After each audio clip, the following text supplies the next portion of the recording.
you love? You're much more than anything in this world. Nothing compares to you, Lord. You're the King of kings and Lord of all lords. Jesus, you're my love, my strength. My heart longs for a friend like વાલાઓ, આજે તમારી જે સ્થિતિ છે તે તાત્કાલિક છે કે હંમેશાની છે? જણાવશો? જોરથી બોલશો? શેતાન આવીને કહેશે, તમે પ્રાર્થના કરો છો તો આવી સ્થિતિ કેમ છે?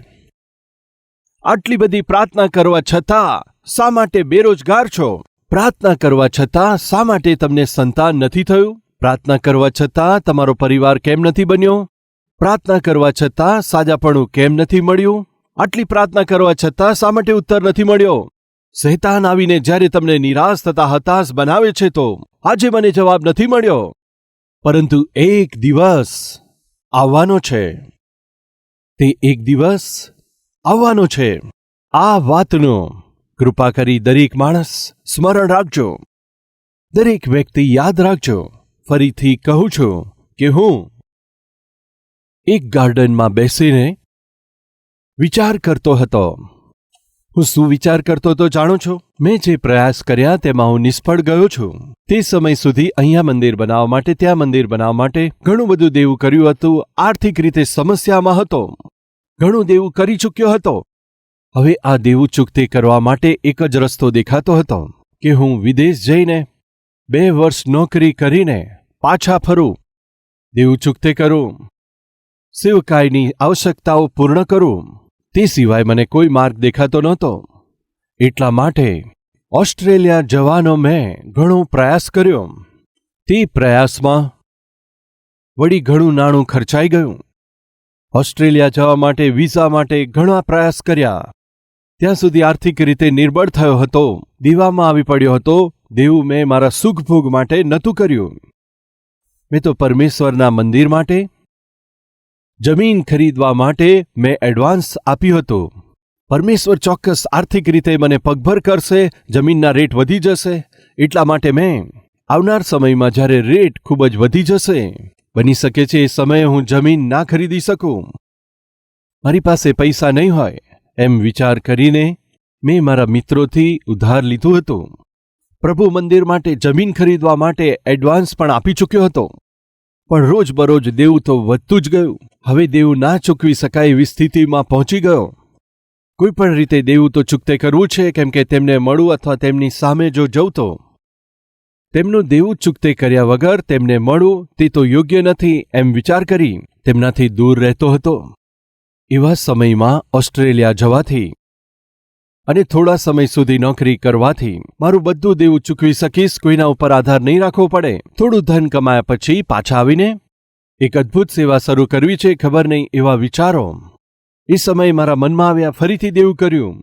તે દેશમાં જવા માટે સઘળી વ્યવસ્થા કરી અને ત્યાર પછી પોતાના વિઝાને માટે જ્યારે હું દિલ્હી ગયો, ઓફિસમાં જઈને તપાસ કરી. તેમણે સીધું કહી દીધું, તમારો વિઝા રિજેક્ટ થયો છે, રિજેક્ટ થઈ ગયા છો, ઓસ્ટ્રેલિયા નહીં જઈ શકો.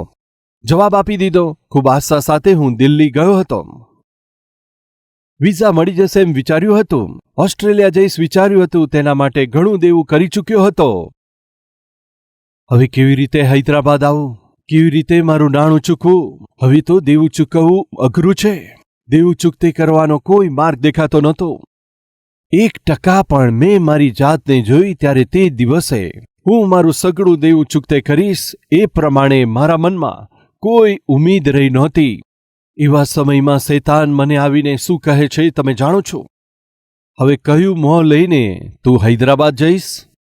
બધાને ખબર પડી ગઈ છે કે તું ઓસ્ટ્રેલિયા જવાનો છે, તું ઓસ્ટ્રેલિયા જવાનો છે. પણ હવે ઓસ્ટ્રેલિયા જવાનો વિઝા નથી. ઓસ્ટ્રેલિયા નહીં જઈ શકાય. કેવી રીતે અપમાનને સહન કરી શકીશ? દેવું ચૂકતે કરી શકીશ? કેવળ એક જ માર્ગ છે, બસ આત્મહત્યા કરી લો. તેના સિવાય તારી પાસે બીજો કોઈ માર્ગ નથી, એમ કહીને શૈતાન મને સતાવતો હતો. ત્યારે મેં વિચાર કર્યો કે આત્મહત્યા કરવાની છે, ઠીક છે, પરંતુ જો હું સેવામાં નિષ્ફળ જાઉં અને આર્થિક રીતે કમજોર બનીને વિશ્વાસમાં કમજોર થઈને આત્મહત્યા કરી લઉં, એ વાતની બધાને ખબર પડશે તો પરમેશ્વરનું અપમાન થશે. એટલે આત્મહત્યા એવી રીતે કરવાની છે કે મારી લાશ પણ કોઈને ના મળે. આ રીતે આત્મહત્યા કેવી રીતે કરવી છે એ પ્રમાણે વિચાર કરતો હતો. ત્યાં આગળ મને એક રેડ ફોર્ટ દેખાયો. એ રેડ ફોર્ટ જ્યારે હું પહેલા ગયો હતો, લાલ કિલ્લો કહેવાય છે, તેની બાજુમાં એક તળાવ હતો. એ તળાવ મને યાદ આવ્યું. તે સમયે મેં શું યોજના બનાવી જાણો છો? મારા ગળામાં એક મોટો પથ્થર બાંધો. એ મોટા પથ્થરની સાથે મારે એ તળાવની અંદર ભૂચકો મારવો. ત્યારે હું ડૂબી જઈશ અને મારી લાશ બહાર નહીં આવે. આ પથ્થર મને રોકી લેશે. એકથી એક ઉપાય છે. શું કરવા માટે? આત્મહત્યા કરવી છે, પરંતુ લાશ વિશે કોઈને પણ ખબર ના પડે. આ સર્વ વિચાર આવતા હતા. યસ, આ સારી યોજના છે. ગળામાં મોટો પથ્થર બાંધીશ. જઈને એ લાલ કિલ્લાની પાસે જે મોટું તળાવ છે તે તળાવમાં કૂદી જઈશ. આ અપમાન હું ના સહન કરી શકું. આ દેવ હું ચૂકતે ના કરી શકું. મારું કામ પૂરું થઈ ગયું. બધું નાશ પામ્યું છે. પ્રિય ભાઈઓ ને બહેનો, આપણી મધ્યે એવું કોઈ છે એમ વિચાર કરતા હોય કે બસ પૂરું થઈ ગયું, હવે મારાથી નહીં બને, મારાથી સહન નહીં થાય, હું હવે જીતી ના શકું, હવે સમસ્યાથી બહાર હું ના આવી શકું, હું આ બીમારીથી બહાર ના આવી શકું, મારું તમામ કામ પૂર્ણ થઈ ગયું, એવી સ્થિતિમાં કોઈ છે? વહાલાઓ, ધ્યાન આપજો. એવી સ્થિતિમાંથી પસાર થતા બસ હવે મરી જવું છે, આત્મહત્યા કરી લેવી છે, વિચાર કરવાના સમયમાં મારા પરમેશ્વરે મારી સાથે વાત કરી. તે શું છે જાણો છો? એક દિવસ આવવાનો છે. તે શું છે? કે એક દિવસ આવવાનો છે. બસ એટલું જ. વાલા ભાઈઓ ને બહેનો, બસ તે એક વાત, હા તે એક વાત મને જીવિત રાખ્યો અને આજે અહીં સુધી લઈ આવ્યો. આ વાતનું સ્મરણ રાખજો. આ વાતને તમારા હૃદયમાં લખી રાખજો.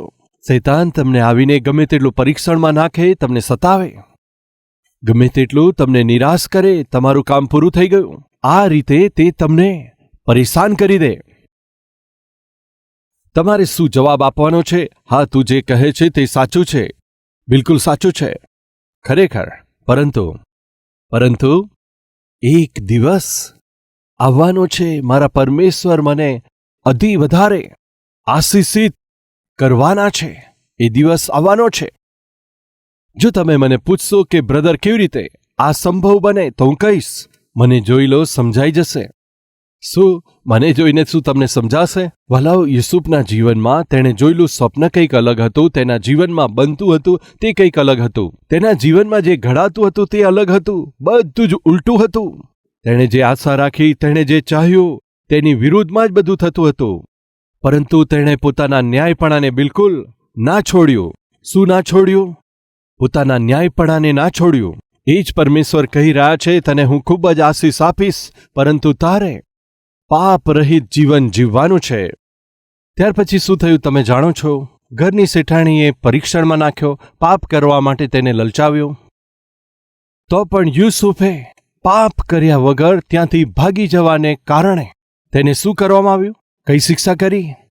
લઈ જઈને બંદીગૃહમાં નાખી દીધો. તેનાથી નીચલું સ્થાન, તેનાથી પતિ તેવું સ્થાન, હવે તેનાથી નીચલું સ્તર કઈ હોઈ શકે? શું હોઈ શકે? ના વાલાઓ, એકદમ નીચલી દશા. કોઈ પણ વ્યક્તિ અંતમાં નીચલા સ્થાન સુધી પહોંચી શકે જો એવું હોય તો તે છે જેલ. તેને જેલમાં નાખી દીધો વાલાઓ. પરંતુ જો બાઇબલમાં તમે ધ્યાનથી જોશો તો લખ્યું છે, યહોવા યુસુફની સાથે હતા. ક્યાં આગળ હતા? ક્યાં આગળ? જેલમાં, બંદીખાનામાં. જ્યારે બંદીખાનામાં યુસુફ ત્યાં હતા, હતાશામાં, નિરાશામાં, નિરુત્સાહી તરીકે એવા નહોતા વહાલાઓ. બંદીખાનામાં પણ આ યુસુફ પોતાના વિશ્વાસનું રક્ષણ કર્યું, આત્મિકતાનું રક્ષણ કર્યું. કારણ જાણો છો, એક દિવસ જણાવશો, એક દિવસ જોરથી બોલો, આવવાનો છે અતિ વધારે આશીર્વાદને હું મારા જીવનમાં જોવાનો છું. કોણ છે અહીંયા? યુસુફ નામનો વ્યક્તિ કોણ છે? તે હું છું. રાજાએ તમને લાવવા કહ્યું છે. રાજાની પાસે લઈ ગયા. તે એક દિવસ આખરે આવી ગયો. તે એક દિવસ કયો હતો? અતિ વધારે આશીર્વાદો પામવાનો દિવસ. તે દિવસે શું બન્યું? રાજાએ સ્વપ્ન જોયું, તેનો અર્થ કોઈ બતાવી ના શક્યા. તે સ્વપ્નને રાજાએ જ્યારે યુસુફને બતાવ્યું, ત્યારે યુસુફે રાજાને સ્વપ્નનો અર્થ બતાવ્યો. રાજા, આપણા દેશમાં 7 વર્ષ સુધી ખૂબ સારો પાક થશે. તે ફસલને સારી રીતે રક્ષણ કરજો. અને ત્યાર પછી 7 વર્ષનો ભયંકર દુકાળ પડવાનો છે. સુરક્ષિત રાખવામાં આવેલ એ ભોજનની વસ્તુઓને દેશના લોકોને વહેંચો. પરિણામ સ્વરૂપે તમારા દેશના લોકો દુકાળના સમયમાં મરણ પામશે નહીં. તેમને બચાવી લેવામાં આવશે. એ જ છે તમારા સ્વપ્નનો અર્થ. તે જ સમયે તેણે તરત જ બતાવી દીધું. જ્યારે તે જણાવી રહ્યા હતા, તે સર્વ લોકો આશ્ચર્યમાં થયા. ત્યાંના ઘણા અનુભવી હતા. બુદ્ધિવંતા લોકો પણ આશ્ચર્યમાં પડ્યા. ત્યારે રાજાએ કહ્યું, શું આપણને એવા માણસ કે જે આ વ્યક્તિ છે, કે જેનામાં પરમેશ્વરનો આત્મા હોય, શું આપણને મળી શકે? પ્રશ્ન કરવાથી કોઈ જવાબ ના આપી શક્યા. એટલા માટે આપણા આખા દેશની ઉપર હું આજથી આ યુવકને પ્રધાનમંત્રી નિયુક્ત કરી રહ્યો છું. ઘોષણા કરી. એક દિવસ આવવાનો છે, નિયુક્ત સમય. યુસુફના જીવનમાં 30 વર્ષના આયુષ્યમાં તેને પ્રધાનમંત્રી બનાવવાનો છે. પરમેશ્વરે નિશ્ચય કર્યો. વાલાઓ, આપણે આપણા જીવનની અંદર નિરાશ અને હતાશ થઈને નાશ પામ્યા વગર જો રહેવું હોય, તો આપણે સૌથી પહેલા પરમેશ્વરના સમય વિશે આપણે રાહ જોવાની છે. તમે જે વિચાર્યું હશે, કદાચ એ પ્રમાણે ના થાય. એ પ્રમાણે થવું એ પણ ઠીક નથી. એક પ્રશ્ન, તમારામાંથી કેટલા લોકો પોતાના જીવનમાં હું મરી ગયો હોત તો સારું થાત એમ વિચાર કર્યો હશે? રાઈટ. શું એવો વિચાર કર્યો છે, પ્રભુ મારે જીવવાથી શું કામ છે? પ્રભુ મને લઈ લો, મરી જવું છે. શું ક્યારેય તમે એ પ્રમાણે પ્રભુને પ્રાર્થના કરી હતી? હવે જો એ પ્રમાણે તમે પ્રાર્થના કરી અને પરમેશ્વર જો સારું એમ કહે તો તમે મરણ પામ્યા હોત. ઘણીવાર આપણે મૂર્ખતા સાથે બોલીએ છીએ, મેં જણાવ્યું ને, મરી જવું છે, મરી જવું છે. જો ઠીક છે પ્રભુ કહે તો શું થશે જણાવો? કૃપા કરી ધ્યાન આપજો. ઘણી વાર આપણે કેટલીક પ્રાર્થના કરી હશે, તેમાંથી કેટલીક પ્રાર્થનાનો પરમેશ્વરે ઉત્તર ના આપ્યો. જો આપ્યો હોત તો આજે આપણે અહીં આગળ ના હોત. એટલે આપણા જીવનની અંદર શું ક્યારેય આપણે કહ્યું છે પ્રભુને કે મારા જીવનમાં ઘણા બધા ઉત્તર તમે નથી આપ્યા પિતા, એવી પ્રાર્થનાઓનો જવાબ નથી આપ્યો, એટલા માટે આભાર પિતા? શું આપણે કદી એવું કહ્યું છે? ચોક્કસ કહેવું જોઈએ. શા માટે? આપણી મૂર્ખતાને કારણ અથવા આપણા અવિશ્વાસને લીધે ઘણીવાર આપણી ભૂલ ભરેલી કરેલી પ્રાર્થનાઓનો પરમેશ્વર તે સાંભળવા છતાં તેનો ઉત્તર આપતા નથી, કારણ એ તેમની ભલાઈ છે. આપણે પરમેશ્વરનો આભાર પણ માનવો જોઈએ કે આપણી દરેક પ્રાર્થનાનો પ્રભુએ જવાબ નથી આપ્યો. યુસુફના જીવનમાં પરમેશ્વરે એક સમય ઠરાવ્યો હતો. ઘણીવાર એણે આશા રાખી હશે, ઘણીવાર પ્રાર્થના કરી હશે કે જો પ્રભુ ઉત્તર આપે તો સારું થાય. પ્રભુ મને બંદીખાનામાંથી બહાર કાઢી દો તો સારું, પ્રભુ મને બહાર કાઢી દો. આ શું છે પ્રભુ, બંદીખાનામાં મારા હાલત કેવા થયા છે, મને બહાર કાઢી દો. તેવી પ્રાર્થના કરી હશે. અન્યાયથી યુસુફને બંદીખાનામાં નાખી દીધો. આ રીતે બંદીખાનામાં નાખી દીધો ત્યારે યુસુફે પ્રાર્થના કરી હશે કે નહીં, પ્રભુ મને અહીંથી છોડાવો, પ્રભુ અહીંથી મને છુટકારો આપો, પ્રભુ અહીંથી છોડાવી લો. પ્રભુ તમે જાણો છો મેં કોઈ ભૂલ નથી કરી, હું ન્યાયપણામાં જીવ્યો, તો પણ મારી નોકરી ચાલી ગઈ, મને બંદીખાનામાં નાખ્યો છે, મને અહીંથી છોડાવો, મારા દેશમાં જતો રહીશ, મને મારા લોકો મધ્યે પહોંચાડી દો પિતા. આ રીતે પ્રાર્થના કરી હશે કે નહીં જણાવો? પ્રાર્થના કરી હશે. ત્યાં કંઈ બીના બની કે જ્યાં આગળ યુસુફ હતા તે જ જગ્યાએ 2 જણ જે રાજાની પાસે કામ કરતા હતા તેઓ બંદીખાનામાં આવ્યા. તેમાંથી એક તો રાજાના પાત્રવાહક હતા, રાજાની પાસે ભોજન પહોંચાડતા હતા, અને બીજો ભઠિયારો હતો. તેઓ બંનેએ સ્વપ્ન જોયું. તે બંનેને સ્વપ્નનો અર્થ ન ખબર પડતા પરેશાન હતા. યુસુફે અર્થ બતાવ્યો. એકને કહ્યું કે તને દંડ મળવાનો છે અને તારું મરણ થશે. તેના કહ્યા અનુસાર જ તે વ્યક્તિ મરણ પામ્યો. બીજા વ્યક્તિને કહ્યું કે તું તારા દંડથી બચી જશે. તું ફરીથી તારા પદ ઉપર એક પાત્રવાહક તરીકે અને ભોજન સામગ્રી આપનારા તરીકે પોતાના કાર્યનો આરંભ કરીશ. કહ્યું હતું એ જ પ્રમાણે તેને ફરી નોકરી મળી. જ્યારે તેને નોકરી મળી ગઈ અને જ્યારે તે જવાનો હતો, યુસુફે કહ્યું, 1 મિનિટ થોભી જાઓ. મેં જેમ કહ્યું તેમ તમારા જીવનમાં થયું ને? હા, જેમ તમે કહ્યું બિલકુલ એમ જ થયું. તમને નોકરી મળશે કહ્યું હતું ને? હા, મળી ગઈ છે. જ્યારે તમે નિરાશ હતા, હતાશ હતા, મેં તમને આશા આપી. તમારા કહેવાને લીધે મને આશા થઈ હતી. તો પછી સાંભળો, તમને એક વિનંતી છે. બોલો, શું છે? રાજાની પાસે જઈને મારા વિષયમાં કહેજો. મેં કોઈ ભૂલ નથી કરી. ઉપરથી આ દેશ મારો નથી, હું તો મિસરનો નથી. કનાન દેશથી હું આવ્યો છું. મારા પિતાનો હું પ્રિય હતો. મારા પિતા મારા વગર મરી જશે. તમે દયા કરીને આ બંદી ગૃહમાંથી મને છોડાવવા માટે એકવાર રાજાને કહેજો. આ રીતે રિક્વેસ્ટ કરી. હવે આ પાત્રવાહક ચોક્કસ હું રાજાને કહીશ એમ કહીને ચાલ્યો ગયો. ભલાઓ જણાવો, ચોક્કસ તેના ગયા પછી ચોક્કસ યુસુફ આશા રાખશે કે નહીં કાલે અથવા પરમ દિવસે હું અહીંથી છૂટી જઈશ? કાલે અથવા પછી ચોક્કસ આ બંદીખાનામાંથી, આ દુઃખોથી, આ બધી પરેશાનીથી બહાર આવી જઈશ. મારી આશા અનુસાર હું પિતા પાસે પહોંચી જઈશ. પોતાના લોકોને મળીશ. ફરીથી પિતાની પાસે મારા પરિવારની સાથે આનંદપૂર્વક હું જીવન જીવી શકીશ. 1 દિવસ પસાર થયો, 1 અઠવાડિયું પસાર થયું, 1 મહિનો વીતી ગયો, 1 વર્ષ વીતી ગયું. ખૂબ જ આશા સાથે તેણે રાહ જોઈ હશે કે ઉત્તર મળશે, પરંતુ ના મળ્યો. 1.5 વર્ષ પસાર થયું, ઉત્તર ના મળ્યો, તો પણ ઉત્તર ના મળ્યો. કેટલો બધો નિરાશ થયો હશે. રાહ જોઈ, પરંતુ જવાબ ના મળ્યો. ઠીક 2 વર્ષનો સમયગાળો પસાર થઈ ગયા પછી મેં કહ્યું હતું ને, કોણ છે અહીંયા? યુસુફ નામનો વ્યક્તિ કોણ છે? હું છું. રાજા બોલાવે છે. તે ગયો. સ્વપ્નનો અર્થ બતાવી દીધો. ત્યારે તો પ્રધાનમંત્રી થઈને રાજસિંહાસન ઉપર બેસી શક્યો. હવે ધ્યાનથી સાંભળો. આપણે જ્યારે પ્રાર્થના કરીએ છીએ ત્યારે આપણે શું ચાહીએ છીએ કે પ્રભુ મને ઉત્તર આપો, પ્રભુ આ દુઃખને દૂર કરો, હે પ્રભુ મને પ્રમોશન આપો, પ્રભુ મને નોકરી આપો, પ્રભુ મને સંતાન આપો. પ્રભુ, તમે શું પ્રાર્થના કરો છો હું જાણતો નથી. આ રીતે તમે પ્રાર્થના કરતા હોય ત્યારે તમને એમ લાગે છે કે પરમેશ્વર ઉત્તર આપે અને તરત ઉત્તર આપે. એટલે કે જે સમય તમે પસંદ કર્યો છે, એટલે કે જે સમય તમને યોગ્ય લાગે છે, એ જ સમયે પરમેશ્વર ઉત્તર આપે એવું ચાહો છો.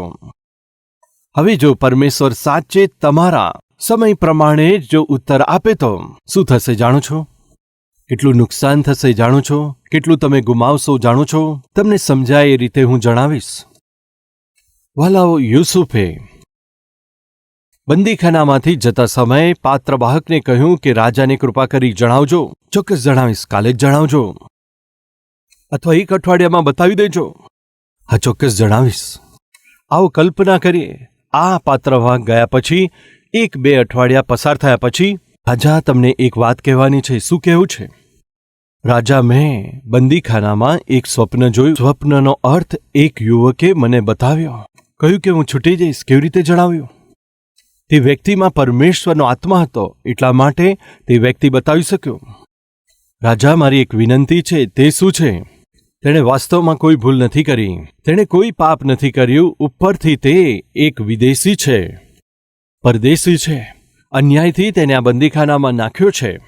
તેના પિતા છે જે ખૂબ વૃદ્ધ છે, જે તેના પર ખૂબ પ્રેમ કરે છે. જો આમ ના થાય તો એ પિતા મરી જશે. યુવક ખૂબ દુઃખી થશે.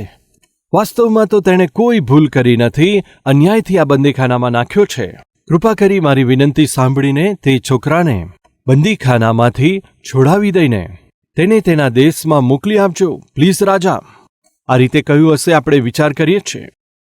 તે પહોંચ્યો હશે ને 1 અઠવાડિયા પછી કહ્યું હશે, વિચારીએ. રાજાએ ઠીક છે કહીને કહ્યું હશે, સાંભળો, જો બંદીખાનામાં એક યુવક છે યુસુફ નામનો, તેને છોડી દો, તેને તેના દેશમાં જવા દો. આ રીતે ફરમાન જાહેર કર્યું. વિચારો, 1 જ અઠવાડિયામાં હવે યુસુફને છુટકારો મળી ગયો, બંદીખાનામાંથી બહાર આવી ગયો. હવે તું ગુલામ નથી, પોતાના દેશમાં ચાલ્યો જા. કહી દીધું, થોડી વાર માટે વિચારીએ છે. હવે યુસુફ બંદીખાનામાંથી બહાર આવી ગયો અને યુસુફને અહીંયા રહેવાની કોઈ જરૂર નથી. હવે તે સીધો ક્યાં આવી ગયો? પિતાના ઘરે પહોંચી ગયો. હવે તે પિતા યુસુફને જોઈને, જેના વિશે વિચાર્યું હતું તે મરી ગયો હશે કદાચ, અચાનક તેને જોઈને તેને ભેટી પડીને ખૂબ જ રડ્યા હશે. યુસુફ પણ રડ્યો હશે, યાકૂબ પણ રડ્યો હશે. તેઓ બંને થોડી વાર રડ્યા પછી, આવો દીકરા, ભોજન કરી લે.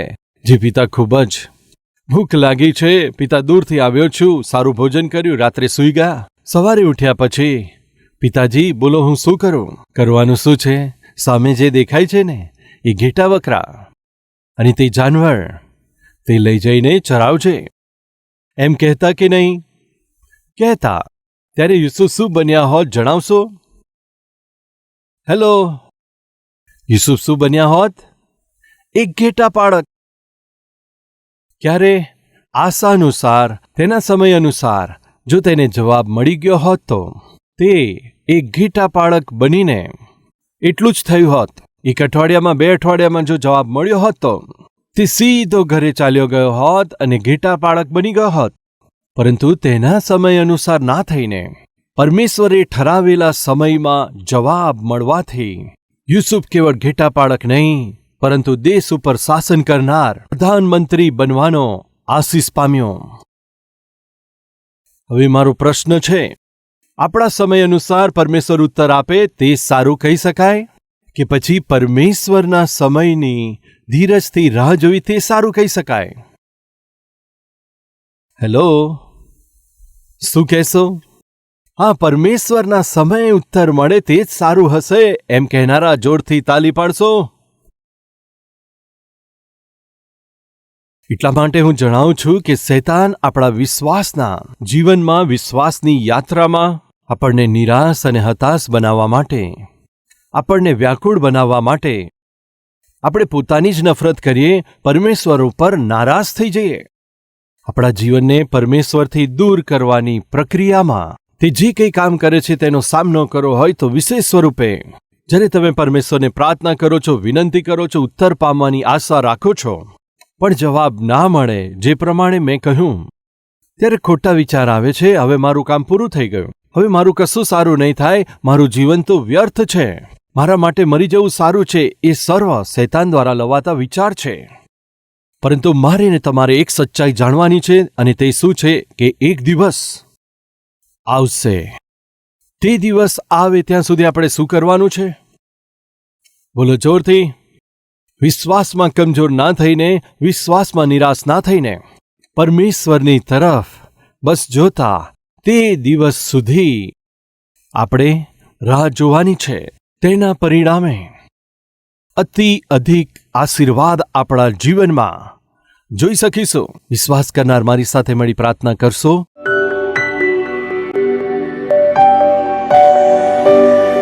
મહાન, પવિત્ર, પ્રેમી પરમેશ્વર પિતા, આ સમયે હજારો અને લાખો લોકો તમારી ઉપસ્થિતિમાં એક અતિ મૂલ્યવાન પાઠને શીખ્યા છે. પિતા, વવાયેલું આ વચન દરેક હૃદયમાં ફળવંત બને. ઘણી બધી વાર અમારી પ્રાર્થનાઓનો જવાબ મળવામાં મોડું થવાથી તેને આધાર બનાવીને શૈતાન પિતા અમારા વિશ્વાસને અમે ગુમાવી બેસીએ, અમે તમારાથી દૂર થઈ જઈએ, અમે તમારો ત્યાગ કરી દઈએ, તેના કહ્યા અનુસાર અમે પાપમય કામો કરતા રહીએ તે માટે પ્રેરે છે. તે અમને બગાડે છે. અમને ક્ષમા કરો પિતા, અમને માફ કરો પિતા. જે વચન તમે અમને આપ્યું છે તે અમારા જીવનમાં પૂર્ણ થાય માટે અમારે ન્યાયપણામાં જીવવાનું છે. એ જ આજ્ઞા પિતા તમે ઇબ્રાહીમને આપી છે. ઇબ્રાહીમ તમારી ઉપસ્થિતિમાં ચાલ્યા અને પરિપૂર્ણ થતા ગયા પિતા. અધિક આશ્ચર્ય કર્મને પોતાની આંખોથી જોયું. તમે નિયુક્ત કરેલા સમયની રાહ જોતા પિતા તે રાહ જોતો રહ્યો. ફળ સ્વરૂપે આજે સર્વ માટે આશીર્વાદનું કારણ સ્વરૂપ બન્યા આ રીતે અદ્ભુત કરારને પિતા અમારા જીવનમાં પણ પિતા પરમેશ્વર તમે આપ્યું છે. જે કરારને તમે આપ્યું છે તે કરારને પૂર્ણ કરવા માટે તમે સમર્થ દેવ છો. એટલા માટે એ કરારને પ્રાપ્ત કરવા ધીરજની સાથે તમારા સમયની વાટ જોતા અધિક આશીર્વાદ અમે પામી શકીએ એવી કૃપા અમ પર કરજો. ઈસુના નામમાં પ્રાર્થના કરીએ છીએ પિતા. આમીન.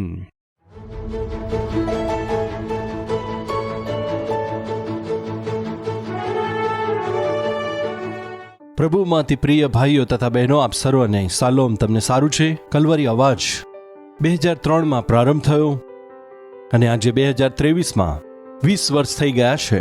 વાલાઓ, તમે આ ટીવી પ્રોગ્રામથી પ્રેમ કર્યો, પ્રોત્સાહન આપ્યો, પ્રાર્થના કરી. વળી એટલું જ નહીં, તમારી ભેટ દ્વારા તમે સર્વે મદદ કરી. એટલા માટે હું આપ સર્વનો સંપૂર્ણ મનથી આભાર માનું છું.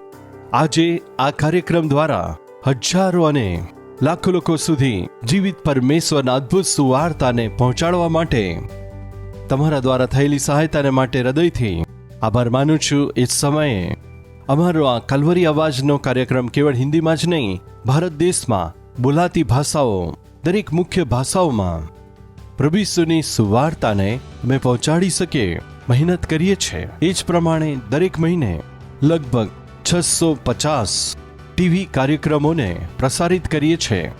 બોજથી ભરાયેલી આ સેવકાએ આગળ વધે તે માટે ચોક્કસ સ્વરૂપે તમારી સહાયતા, પ્રાર્થના અને સહયોગ જરૂરી છે.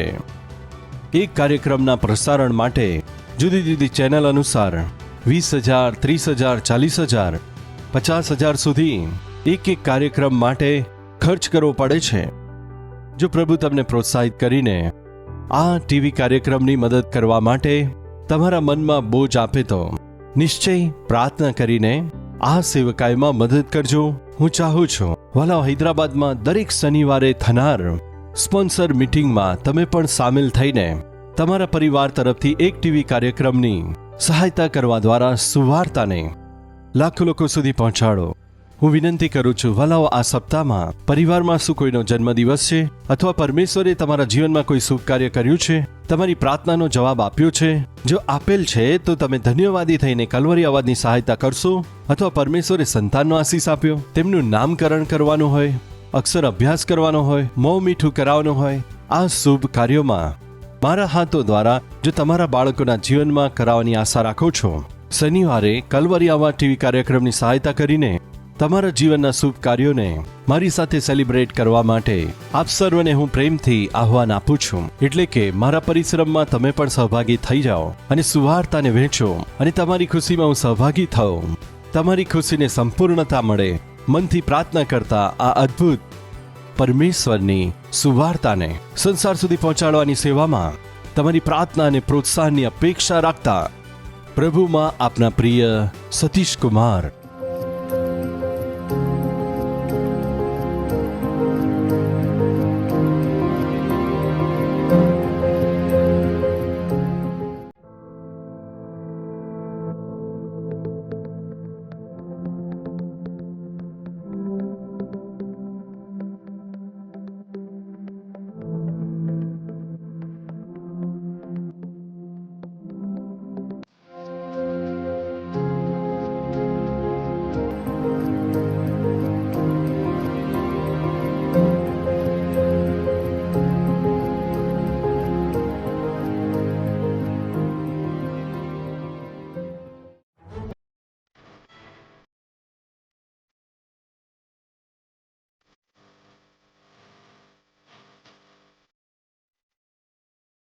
અમારું address Calvary, post box number 30, Kukatpally, Hyderabad 72.